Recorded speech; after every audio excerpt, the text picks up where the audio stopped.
Je vous bénis à tous et que Dieu soit béni et glorifié. Je vous salue à tous, mes frères et mes sœurs. Voilà, dans le Seigneur. Oui, j'ai une petite pensée simple. Voilà, une pensée simple que je voudrais partager simplement avec vous. Puis déjà, ma première pensée, c'est vrai, la Bible dit qu'il n'y a pas le plus grand message que l'amour. Je pensais ça, là, tout de suite. Le plus grand message que l'amour. Mais l'amour ne guérit pas. C'est vrai.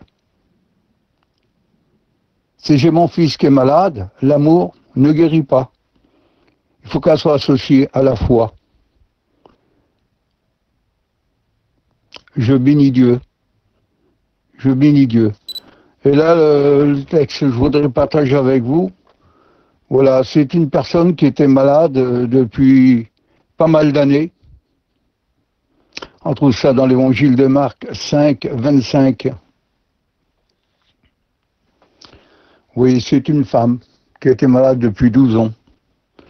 Bon, c'est un message très très bien connu, mais je l'avais à mon cœur et puis voilà, je voulais le partager avec vous. Voilà, c'est une femme qui était malade depuis une douzaine d'années.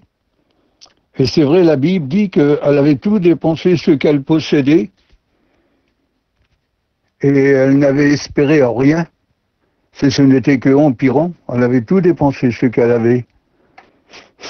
Et c'est vrai, pendant cette douzaine d'années-là, elle était là, puis elle était à la recherche de quelque chose, une éventuelle guérison.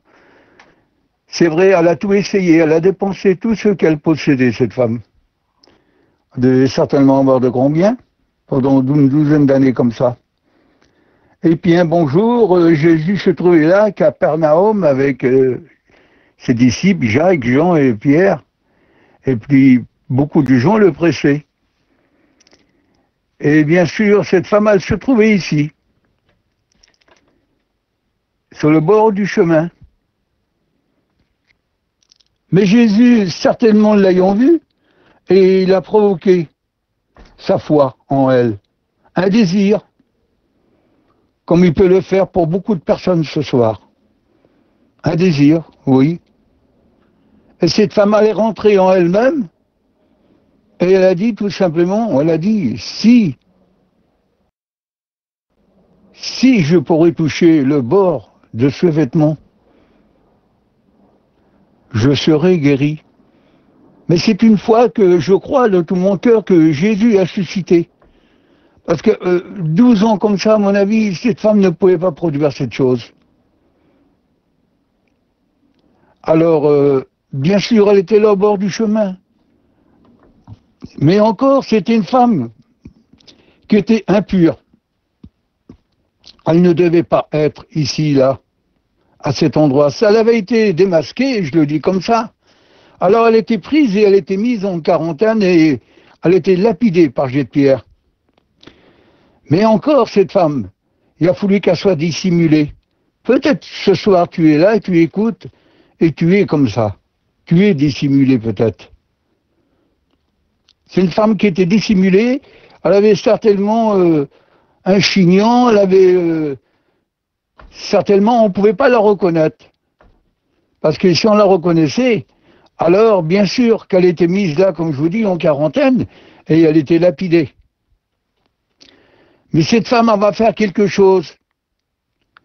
Elle va traverser la foule au péril de sa vie. Oui. Et elle va venir derrière Jésus. Et elle va venir derrière Jésus et puis alors elle va s'abaisser. Elle va s'abaisser, elle va s'humilier. Et elle va toucher le pan du vêtement de Jésus. Et à partir de là, le Seigneur a ressenti une force qui est sortie de lui. Et il s'est tourné vers les disciples. Et les disciples ils disent, mais Seigneur, il dit, nous sommes tous autour de toi. Et tu dis, il y a quelqu'un qui t'a touché. Et cette femme, se voyant démasquée, elle se jette aux pieds de Jésus et elle lui dit toute la vérité. Et là, le Seigneur lui dit, ta foi t'a sauvé, sois guéri de ton mal. Quelle beauté, mon sauveur adoré. Je voudrais dire par là que Avec Jésus, il y a toujours un secours, il y a toujours une solution. 12 ans, cette femme, elle était malade. C'est vrai, elle pouvait bien plus y croire qu'il pouvait se passer quelque chose. Mais elle avait entendu parler du Seigneur. Peut-être comme toi, tu écoutes et tu as entendu parler de Jésus. Et pour toi, Jésus, c'est quoi? Je voudrais te dire, il représente quoi, Jésus, pour toi? Hein? Ben oui. Jésus est la solution à tout problème, à tous ceux qui veulent réussir quelque chose, mais de véritable. Oui, c'est vrai. Que Dieu soit béni, que Dieu soit glorifié. C'est vrai. Vous savez, le Seigneur Jésus ne nous a rien caché. Il nous a toujours dit toute la vérité. Oui. Il n'a jamais caché les difficultés qui sont le lot de tout disciple du Seigneur.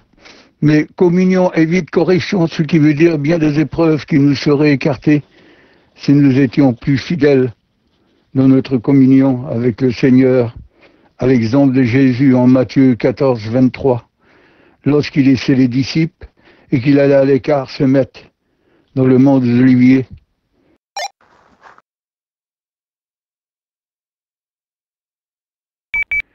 Oui, le Seigneur, il n'y a pas un soir où qu'il n'était pas sur la montagne des Oliviers, et puis ses disciples, ils l'attendaient en bas.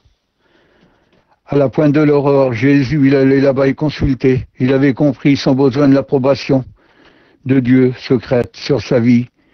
Oui, mes amis, sans ça, tout le reste n'est que poudre aux yeux, feu de paille. Oui, et vous savez que s'il y a eu des hommes comme Élisée, comme Samuel,